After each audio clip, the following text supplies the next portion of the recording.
Suspense ఉంది కదా మనకి ఇప్పుడు. Thank you sir. Modi tour pi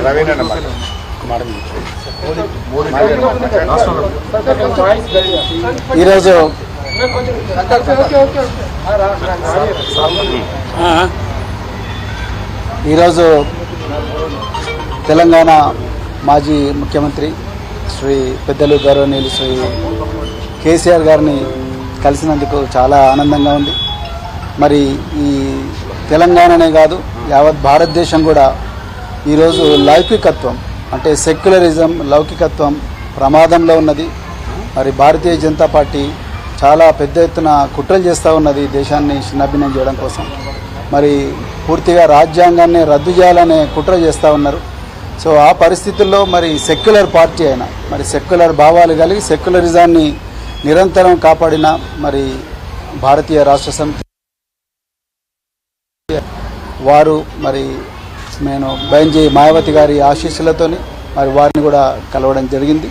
so ఈ తెలంగాణలో ఈ రాజ్యాంగానికి ప్రమాదం ఏదైతుందో లౌకికత్వానికి ఏదైతే ప్రమాదం ఉందో ఈ బీజేపీ నుంచి తర్వాత మరి ఈ మధ్యనే కాంగ్రెస్ కూడా మరి బీజేపీ లాగానే మారుతూ ఉన్నది. ఈ రెండు పార్టీల నుంచి ముప్పు నుండి మరి తెలంగాణను కాపాడడం కోసం మరి మేము అంటే బహుజన్ సమాజ్ పార్టీ మరి భారతీయ రాష్ట్ర సమితితో కలిపి మరి పార్లమెంట్ ఎలక్షన్లలో కలిసి పనిచేయాలని ఇప్పుడే మరి పెద్దలు గౌరవనీయులు కేసీఆర్ గారి దగ్గర మరి మాట్లాడడం జరిగింది. మరి తప్పకుండా మరి ఇంతకుముందు మీరు అన్నట్టుగా సీట్ల సర్దుబాటు విషయం ఏదైతే ఉందో ఈ షీట్ షేరింగ్ విషయం అయితే మళ్ళీ మేము మా అధిష్టానానికి నివేదిస్తాం. అదేవిధంగా మరి మన మాజీ ముఖ్యమంత్రి గారు తప్పకుండా బైంజీ గారితో కూడా మాట్లాడతారు. సో దాని తర్వాత మరి ఇరు వర్గాలు ఇరు పార్టీలు ఒక నిర్ణయానికి వచ్చి తర్వాత తప్పకుండా తెలంగాణలో ఈ స్నేహం అనేది తప్పకుండా తెలంగాణ ప్రజల జీవితాలను మారుస్తుంది. తెలంగాణ ప్రజల విలువలను ఏదైతే గంగా జమున తహజీబ్ అని అంటున్నామో ఆ విలువలను ఆ సంస్కృతిని తప్పకుండా కాపాడుతుంది. బహుజన వర్గాలందరి జీవితాలు బాగుపడతాయి. ఇలా నిరుద్యోగులు సంతోషంగా లేరు. సో పట్టుమని 4 నెలలు కాలేదు ఇప్పటికీ మళ్ళీ నిరుద్యోగులు రోడ్ల మీదకి వచ్చే పరిస్థితి.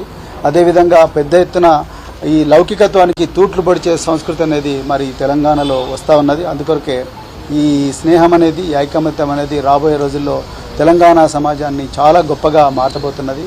సో చాలా ఆనందంగా ఉంది అలా మరి ఈ విషయం మీతో మాట్లాడుతున్నందుకు. తప్పకుండా తెలంగాణ ప్రజలు దీన్ని ఆస్వాదిస్తారు ఆశీర్వదిస్తారని చెప్పేసి నేను కోరుకుంటున్నాను. కేసీఆర్ గారు మరి ఈ సమయం మాకు ఇచ్చినందుకు మరొకసారి ధన్యవాదాలు. అన్ని అంశాల్లో కలిసి పనిచేస్తారు.